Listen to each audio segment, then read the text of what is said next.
എന്ന് വിളിച്ചതിൽ വലിയ അതൃപ്തിയും അമർഷവും ഉണ്ട്. എം.എ. ബേബി അടക്കം പറഞ്ഞു തന്നെ അധിക്ഷേപിക്കരുത്, പ്രകോപിപ്പിക്കരുത്. പക്ഷേ സലാമും സജി ചെറിയാനും തന്നെ വഞ്ചകനെന്ന് വിളിക്കുന്നു. ഇവർ ഏത് പാർട്ടിക്ക് കീഴിലാണ് പ്രവർത്തിക്കുന്നത് എന്നാണ് ചോദ്യം. ഞാൻ അദ്ദേഹത്തിന് മറുപടി ഒന്നും ഞാൻ പറയുന്നില്ല. പക്ഷെ കേരളത്തിലെ UDF ഇങ്ങനെ പ്രയോഗിക്കുന്ന ഒരു പുതിയ ഏർപ്പാടാണ്. ചില ആൾക്കാർ കൊള്ളാം, ചില ആൾക്കാർ കൊള്ളൂല.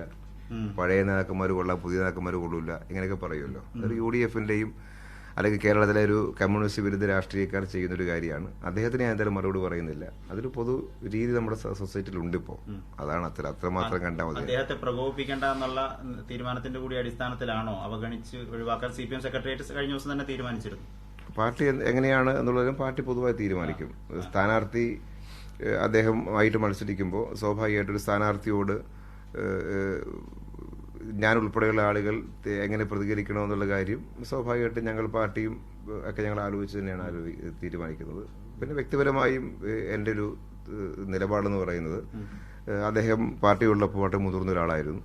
അപ്പോൾ അദ്ദേഹത്തോട് നേരത്തെ പറഞ്ഞ പോലെ ഓരോന്നിനും ഇങ്ങനെ ഞാൻ മറുപടി പറഞ്ഞു പോകേണ്ട ഒരു രീതി എനിക്കില്ല. ഇപ്പോൾ അദ്ദേഹം പാർട്ടി ഇല്ലെങ്കിലും ദീർഘനാൾ അദ്ദേഹം പാർട്ടി നേതാവായി നിന്ന ഒരു ആളായിരുന്നു.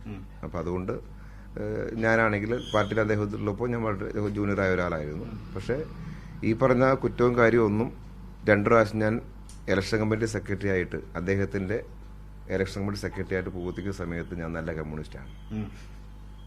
അതാണ് എൻ്റെ ഒരു പ്രാധാന്യം. ആ സമയത്ത് നല്ല കമ്മ്യൂണിസ്റ്റാണ്. വിമർശനങ്ങൾ അതിനുശേഷം നല്ല കമ്മ്യൂണിസ്റ്റില്ല എന്ന് പറഞ്ഞാൽ ജനങ്ങൾ സ്വാഭാവികമായിട്ടും